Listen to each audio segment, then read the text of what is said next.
Welcome to Amazing Graves, where together we'll discover the ways cemeteries can unlock the incredible history that surrounds us.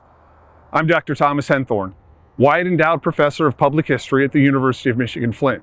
And today, we're here at the Community Mausoleum at Sunset Hills Cemetery.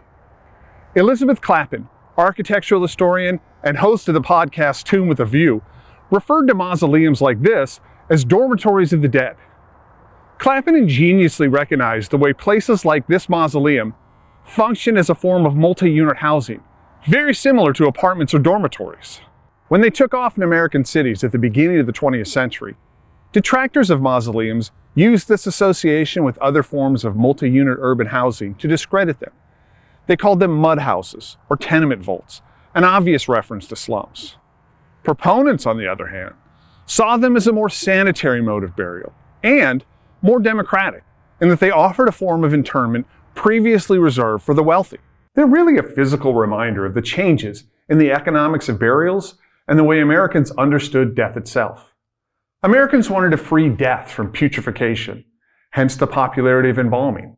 And this change in mindset established a ready market for community mausoleums, where the interred were removed from the type of decay associated with burial underground.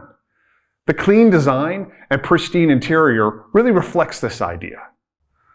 This particular mausoleum at Sunset Hills Cemetery, just outside the city of Flint, Michigan, was designed by Sidney Lovell when the cemetery opened in 1926. Lovell designed 49 mausoleums between 1912 and 1938, and he also patented several improvements, including a vault ventilation system that solved a big problem known as exploding vault syndrome, where gases of decomposed corpses would build up until the vault ruptured and quite literally exploded the remains of the interred. This Gothic Revival mausoleum has room for thousands of interments, but it's this vault here, the final resting place of Olive Beasely, that we're interested in today. Olive Beasely may not be the first name that comes to mind when historians examine housing for the deceased, but you can't have a discussion about housing of any kind in Flint, Michigan without knowing who Olive Beasely is. Beasely was arguably the foremost advocate for civil rights in Flint, Michigan during the 1960s and early 1970s. During this time, she was at the center of Flint's public debates over employment discrimination, school desegregation, gender discrimination, and the number one civil rights issue in Flint during those decades, housing. First, let's take a look at how Olive Beasely ended up in Flint. Olive Beasely grew up as Olive Rankin in a densely populated neighborhood on Chicago's South Side.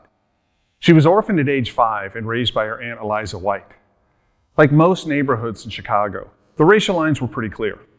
Although Rankin lived close to many white neighbors, black residents lived in most of the homes along her street. So from a very early age, Olive Beasely would have been aware of the ways cities were racially divided. Her career as a civil rights advocate began when she moved to Michigan in 1947 to become the secretary for the Michigan Committee on Civil Rights. We often look at federal civil rights agencies in the post-World War II era as the engines of change. But Sidney Fine noted that it was state action regarding civil rights that helped prepare the ground for a comprehensive and far-reaching federal law, such as the Civil Rights Act of 1964. Job discrimination was the central issue that tied civil rights organizations together, especially when they coupled these issues with workers' rights. She stayed a close ally of labor for her entire career, serving in various positions with the Michigan State Employees Union, American Federation of State, County, and Municipal Employees Union, and the Michigan AFL-CIO. Michigan Governor G. Menem Williams made civil rights a strong plank of the Democratic Party platform, so doing something about the rampant housing discrimination in Michigan cities was key to keeping the Democratic coalition together in the 1950s and 1960s. Beasely had an active career in Detroit, working for the Michigan Fair Employment Practices Commission. In this capacity, she grew to work closely with a number of social welfare organizations that shaped her civil rights work for years, especially work related to the special needs of women in Detroit. So in the 1950s, if you worked with organizations like the Coordinating Council on Human Relations, the Detroit League of Women Voters, the Women's International League for Peace and Freedom, Americans for Democratic Action, the Michigan Council on Employment Problems, or the Lucy Thurman YWCA, you would have worked closely with Olive Beasely. It's hard to overstate the importance of these organizations to social and political changes in the 20th century. For example, many Americans don't know that the first meetings to organize and structure the March on Washington movement happened in Detroit at the Lucy Thurman YWCA. So Olive Beasely was at the center of organizations pushing change as she was developing her skills as a civil rights leader and community organizer. That experience served her well by the time she made it to Flint in 1964 as the district executive of the Michigan Civil Rights Commission. Time after time, as Flint's residents found themselves embroiled in the most serious civil rights issues of the decade, Olive Beasely was right there, leading the charge for change. In 1966, the Michigan Civil Rights Commission held a series of public hearings in Michigan cities on residential segregation in the state. The racial lines ran deep in Flint and were drawn very early in the century. In fact, even though the discussions about racial segregation were primarily cast between black and white residents, Flint city builders wrote the ground rules for who could live in what neighborhoods long before African Americans arrived in large numbers after World War II.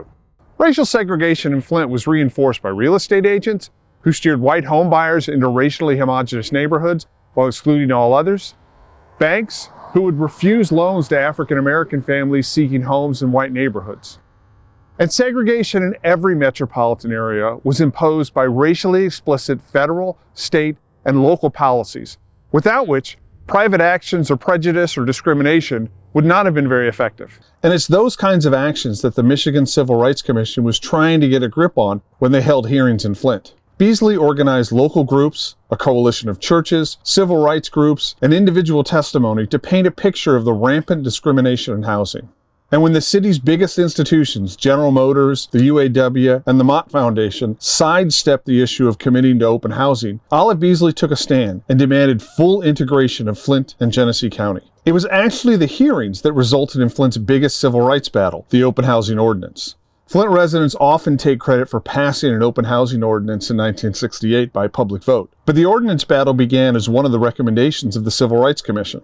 The battle began within the City Commission, but the Commission refused to pass the ordinance. So it was Olive Beasely who organized a 10-day sleep-in protest on the lawn of Flint City Hall. By the time the demonstration concluded, protesters numbered over 5,000 and included Governor George Romney and State Attorney General Frank Kelly. They even faced down a counter-protest of local Klansmen.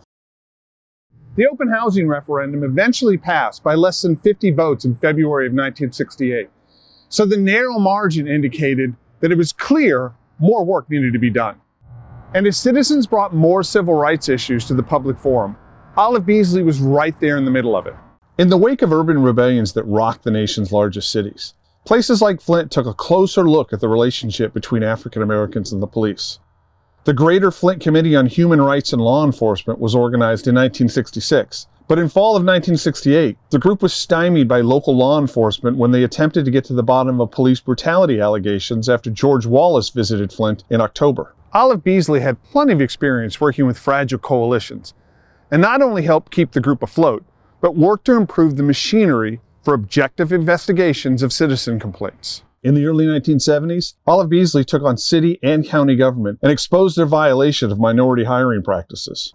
She was at the forefront of organizing residents of the St. John's neighborhood. This historic neighborhood was home to Flint's oldest African American community and some of Flint's oldest housing stock. As a result, it was also the target of urban renewal plans. Planners targeted St. John's for new industrial developments and a highway spur to bring traffic closer to downtown and tie together local factories. Beasely helped organize local residents to ensure that, despite their displacement, they would get a decent value for their homes and to ease their relocation. Black residential mobility made white residents nervous, and there were plenty of people in Flint ready to exploit that anxiety. In the 1970s, blockbusting was rampant in Flint neighborhoods. Blockbusting was a business practice in which real estate agents and business developers convinced white residents to sell their property at below market prices. Blockbusters would ensure white homeowners that the neighborhood was changing, and they should probably get out now while they still had value in their home. The same agents would then turn around and sell these homes at inflated prices to African Americans, who were often forced to pay a premium interest rate as well. So blockbusting created a set of conditions where building wealth was much more difficult for black families, who started with less wealth to begin with when compared with white families. The local civil rights office exposed the practice and pursued state and local government to pass laws against such practices. Ironically, for a city that pats itself on the back for the open housing vote, Flint was one of the few major cities in Michigan that didn't pass an anti-blockbusting ordinance. When Flint residents drew the battle lines over school desegregation in the 1970s, Olive Beasely stood at the center of that debate. In 1976, the Flint School Board rejected the U.S. Department of Health, Education, and Welfare's proposal to desegregate schools. Federal officials identified 8 schools, including this one here in Civic Park, that were out of compliance with the federal government's guidelines on school integration. And the rejection set off a multi-year battle with local officials, the federal government, and the state of Michigan. Beasely organized local citizens groups to criticize local busing policy, which was an attempt to sidestep the segregation issue. She exposed racist disciplinary policies of local school boards when she found that black students were more likely to receive harsh discipline, like expulsion, for the same infringement as white students. For the past couple of years, local officials had been dragging their feet with token efforts to integrate the city's schools. School district boundaries determined who could attend, and the district had a complicated formula to ensure racially homogeneous student bodies. When a federal judge threatened to sue the school board in the summer of 1979, Olive Beasely, who by then was the director of the Public Service Division of the Michigan Department of Civil Rights, used the power of her office to get people talking. By November of that year, the school board had taken steps to provide a plan that would make real progress towards integrating a school system that for decades was designed to keep school children separated by race. Olive Beasely finally retired from the state of Michigan in 1980, but she didn't step away from public life entirely.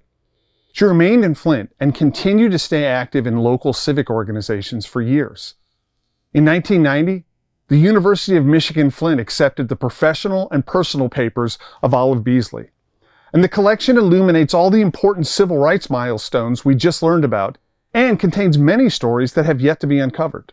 Olive Beasely died May 13, 1999, and was interred here at the Community Mausoleum in Sunset Hills. In life, Olive Beasely blazed a trail to rid her community of racial injustice. As a matter of fact, it's because of these efforts that she was able to call this place her final resting place. When Olive Beasely arrived in Flint, the mausoleum didn't allow African American interments.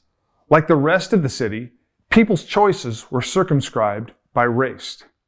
But by the time she died, overt racist policies like those that kept African Americans out of certain neighborhoods, jobs, schools, and even dormitories of the dead like this were a memory.